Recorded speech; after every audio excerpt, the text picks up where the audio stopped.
ऐसी बनाकर रखूंगी जैसे आपने मुझे बेटी बनाकर रखा है। दादी सास। रेवती अपनी सास के साथ सीलमपुर में रहती थी। रेवती के बेटे गगन की शादी कुछ ही दिनों पहले निधि नाम की लड़की से होती है। निधि एक दिन अपने पति गगन के साथ जा रही होती है। तभी वहां उसकी सास रेवती आ जाती है। रेवती देखती है कि निधि ने सर पे पल्लू नहीं रखा होता है। अरे ओ बहू, तुमने क्या ठेका लिया है हमारी इज्जत नीलाम करने का, जो बिना घूंघट के चले जा रही हो बाहर? मम्मी जी, आज के जमाने में कौन घूंघट करता है? बहू, ज्यादा बहस मत करो, समझी? चुपचाप घूंघट करो। मम्मी जी, घूंघट में मुझे कुछ नहीं दिखेगा, कैसे चलूंगी मैं? कितनी परेशानी होगी। ओहो, बहाने तो देखो महारानी के। ठीक है, परेशानी होगी तो कोई जरूरत नहीं है बाहर जाने की, चुपचाप घर पर बैठ जाओ। तभी वहाँ रेवती की सास आ जाती है। अरे क्या शोर मचा रखा है सुबह से रेवती? देखिए ना सासू माँ, बहू घर से बाहर जा रही है और घूंघट नहीं कर रही है। तो क्या हो गया, घूंघट नहीं कर रही है तो? और वैसे भी रेवती, अब जमाना बदल गया है और जमाने के साथ हमें भी बदल जाना चाहिए। जमाना बदल जाने से परंपराएं थोड़ी ना बदल जाती हैं सासू माँ। मैं जब आई थी, मैं भी तो हर वक्त घूंघट में रहती थी ना। हाँ, वो तो मैं भी रहती थी अपनी सास के आगे घूंघट में। तुम तो बस कहीं बाहर जाते हुए घूंघट करती थी। मैं तो खाना बनाते हुए भी घूंघट में ही रहती थी। पता है कितनी तकलीफ होती थी। पर सासू माँ, पर कुछ नहीं। निधि बहू, तुम जाओ, ये घूंघट करने की जरूरत नहीं है। धन्यवाद दादी सासू माँ। एक दिन निधि, गगन और उसके पिताजी ताश साथ में खेल रहे होते हैं। तभी वहाँ रेवती आ जाती है। ये क्या, आप सबको शर्म लिहाज है कि नहीं? आप तो निधि के ससुर हैं और उसके साथ ताश खेल रहे हैं, और तुम निधि, तुम्हें कोई शर्म लिहाज है ही नहीं? तुम क्या बच्ची हो कि तुम्हें ये भी समझाना पड़ेगा? मुझे माफ कर दीजिए मम्मी जी। चलो जाओ अपने कमरे में। एक मिनट, कोई कहीं नहीं जाएगा बहू। पर सासू माँ, ये कोई अच्छी बात तो नहीं है ना? क्यों, क्या खराबी है? अगर पूरा परिवार मिलकर हंसी ठिठोली करता है तो मैं तो कहती हूँ कि तुम भी आ जाओ और खेलो हमारे साथ। नहीं, मुझे नहीं आना। रेवती वहाँ से नाराज होकर चली जाती है। वो मन में सोचती है, ये सासू माँ तो मुझे सास बनने ही नहीं देगी। ऐसे तो निधि मेरी इज्जत कभी नहीं करेगी। रेवती अपनी सास के पास जाती है। सासू माँ, आप तो मुझे सास बनने ही नहीं दे रही हैं। आपको ही अगर सारे फैसले लेने हैं तो बहू तो मेरी इज्जत कभी नहीं करेगी। दादी सास बड़ी ही शांति से मुस्कुराकर जवाब देती हैं। ठीक है बहू, तू आज से सास बन जा अपनी बहू की। मैं कुछ नहीं कहूँगी आज से, ठीक है?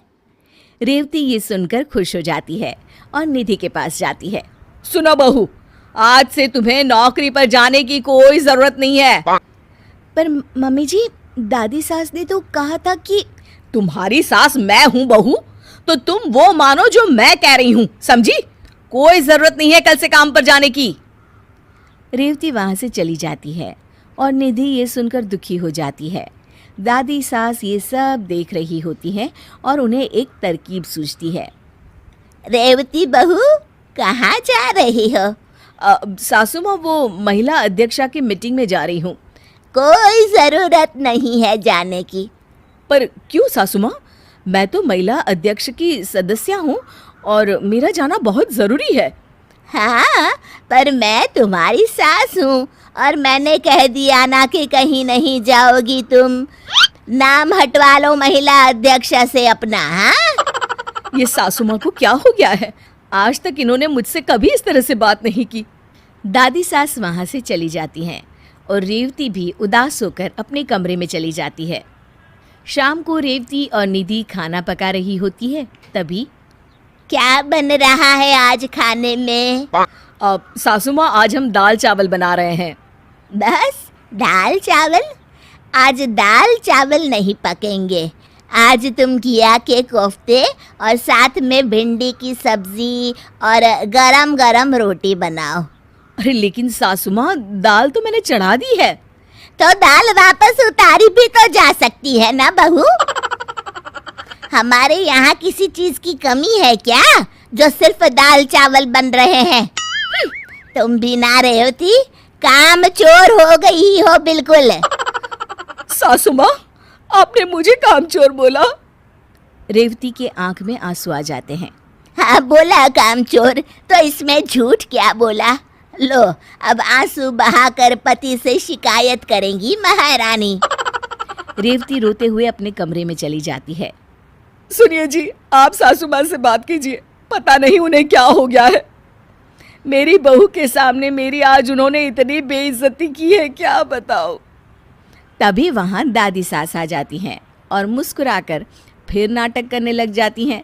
लो और सुनो, देखा सच कहा था ना मैंने कि मेरे बेटे से शिकायत करने जाएगी। हे भगवान, मेरी तो किस्मत ही खराब है। ये दिन भी देखना पड़ेगा, मैंने तो सोचा ही नहीं था। तभी रेवती कमरे से बाहर आ जाती है। सासू माँ, आपको क्या हो गया है? आप ऐसे क्यों बर्ताव कर रही हैं मेरे साथ? क्यों, मुझे क्या होगा? हुआ तो तुझे है बहू रानी, जो मेरी शिकायत कर रही थी मेरे बेटे से।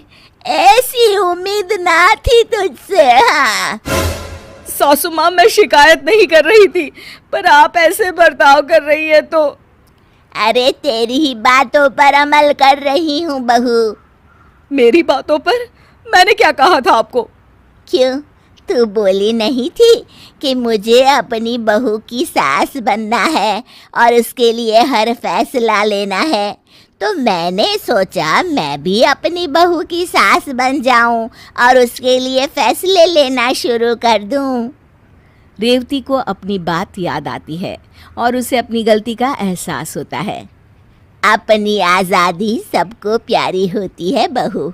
मैंने कभी तेरे साथ कोई ऐसा बर्ताव नहीं किया जिससे तुझे कोई दुख हो, पर तू सास बनकर अपनी बहू पर हुक्म चलाना चाहती है और खुद तेरे साथ वैसा सुलूक हुआ तो रोने लगी।